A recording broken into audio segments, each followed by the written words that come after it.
Assalamualaikum warahmatullahi wabarakatuh. Alhamdulillahi wassalatu wassalamu ala rasulillah wa ala alihi wa sahbihi wa mawalah. Qala rabbis sodri wa yassirli amri wa halul uqdatal min lisani yafqahu qawli.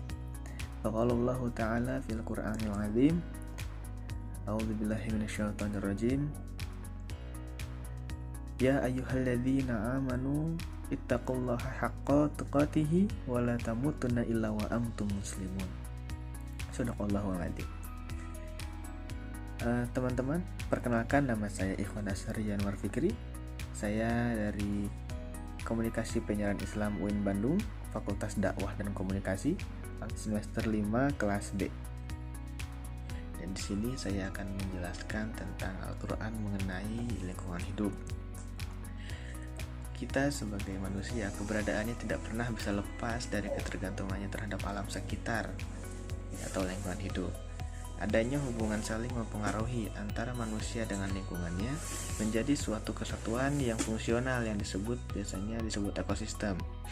Nah, dan manusia memiliki tanggung jawab terhadap stabilitas lingkungan, atau ini biasa disebut fitrah kita sebagai khalifah. Ada pula pengertian dari lingkungan, yaitu menurut Sugeng Sukanto berpendapat bahwa lingkungan hidup itu adalah unsur fisik dan jasmani yang berada di alam dan mencakup makhluk hidup serta sekitarnya seperti manusia, hewan, tumbuhan, dan yang lainnya. Lingkungan hidup juga mempunyai unsur-unsur penopang, yakni ada 3, yaitu unsur biotik, abiotik, dan juga unsur sosial budaya. Unsur biotik itu adalah unsur-unsur lingkungan hidup seperti manusia, tanah, pepohonan, hewan-hewanan, dan juga tetangga-tetangga kita. Itu adalah unsur biotik.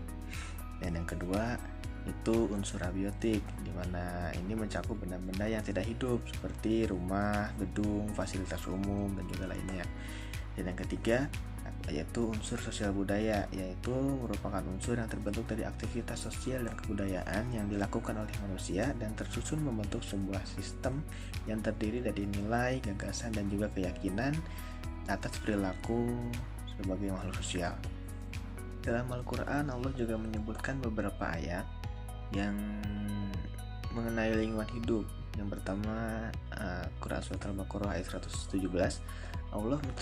Allah pencipta langit dan bumi, dan bila dia berkehendak untuk menciptakan sesuatu, maka cukuplah dia hanya mengatakan kepadanya kun fayakun, jadilah maka jadilah. Lalu ada juga dalam Quran surat Fussilat ayat 10, dia menciptakan bumi itu gunung-gunung yang kokoh di atasnya. Dia memberkahi dan dia menentukan padanya kadar makanan-makanan penghuninya dalam 4 masa. Penjelasan itu sebagai jawaban bagi orang-orang yang bertanya-tanya. Lalu bagaimana hubungan manusia dan lingkungan itu? Dari perspektif keberadaan, hakikatnya keberadaan manusia dan lingkungan itu sama-sama diciptakan oleh Allah Subhanahu wa Ta'ala. Ini dari dari ayat atau Quran surat At-Taghabun ayat ketiga dan At-Tin ayat 4. Lalu ada perspektif fungsi. Nah, yang pertama, manusia itu sebagai pengelola alam atau khalifah. Ini dari Quran surat Al-Baqarah ayat potensi akal dan fitrah sebagai modal besar untuk memelihara, melindungi, dan juga mengembangkan lingkungan hidup. Lalu yang selanjutnya, lingkungan hidup itu sebagai penyedia kehidupan manusia. Nah, ini dari Quran surat Al-A'raf ayat 10. Sesungguhnya kami telah menempatkan kamu sekalian di muka bumi, dan kami adakan bagimu di muka bumi sumber penghidupan. Nah, itu ayatnya.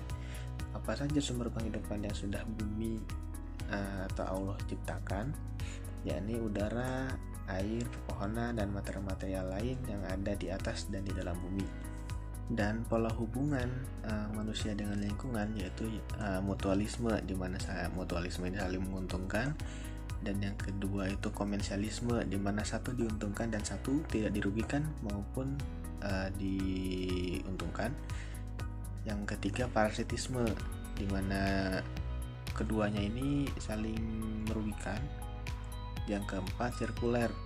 Ini terjadi feedback atau umpan balik yang bersifat positif atau sebaliknya. Nah, kegiatan apakah sekedar bernafas atau membendung sungai sedikit atau banyak akan merubah lingkungannya.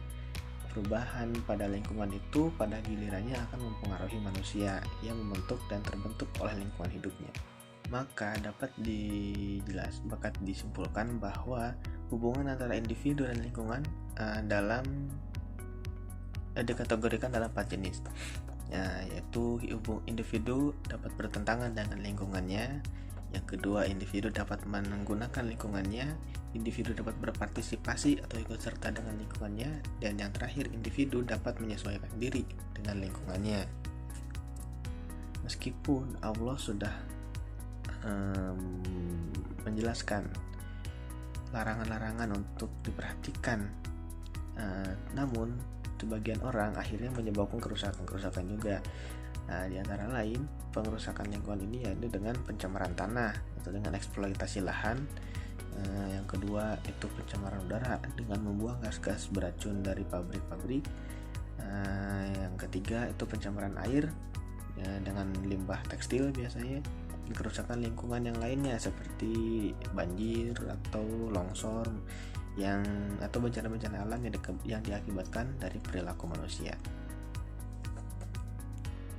Mungkin sekian penjelasan tentang lingkungan hidup dari perspektif Al-Quran dari saya.